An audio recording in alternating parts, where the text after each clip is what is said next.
So this is the second weekly summary we had to do in physics, and this week was about uniform motion.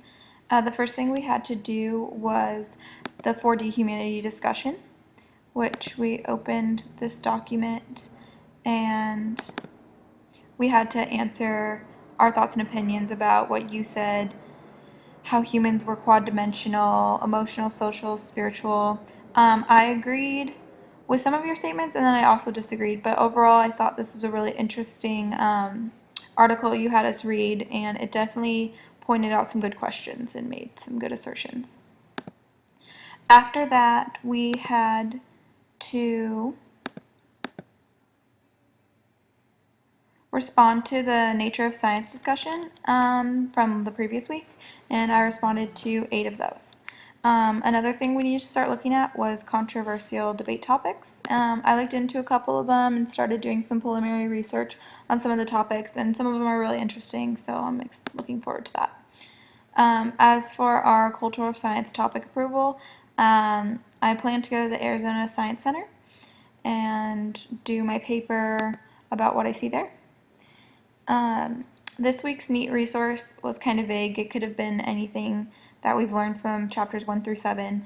I chose to do mine personally on uniform motion, and I see that a lot of my fellow students, peers, did them as well on uniform motion. I think it was probably just the easiest one to get an interesting article out of, but this one was really cool, posted right here. It was about car crashes and simulations and kind of just how you can use certain equations to, plan out different scenarios. I really enjoyed reading what my peers had to say about this neat resource. After that, we needed to work on chapters 4 through 7, and my homework for those is in here. Chapter 4 homework.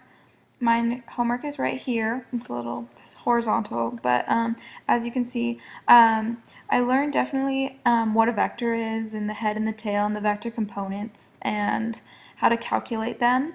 The head, the tail, if you were given the components and stuff, like how to manipulate the equations to get from one place to another.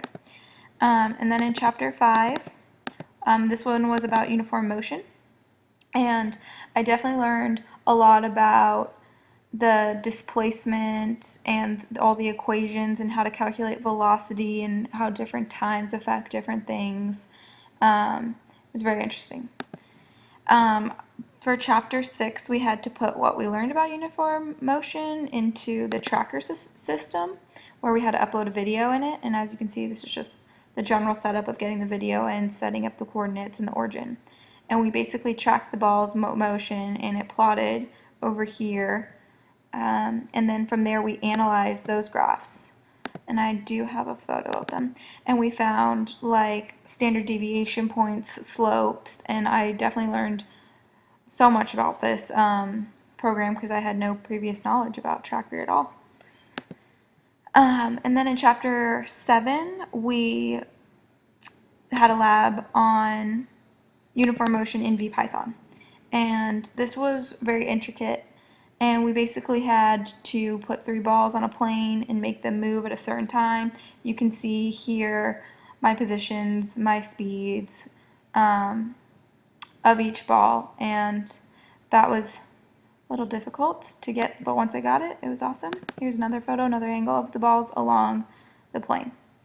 That relates back to my life because, I am 20 years old. Like, we all, as most people in my generation, we're all exposed to different types of video games and programs out there, and I've never programmed anything in my life, and so it's really interesting how just like 1 comma or 1 decimal can mess up the entire program, and how much work and detail really goes into all the programs.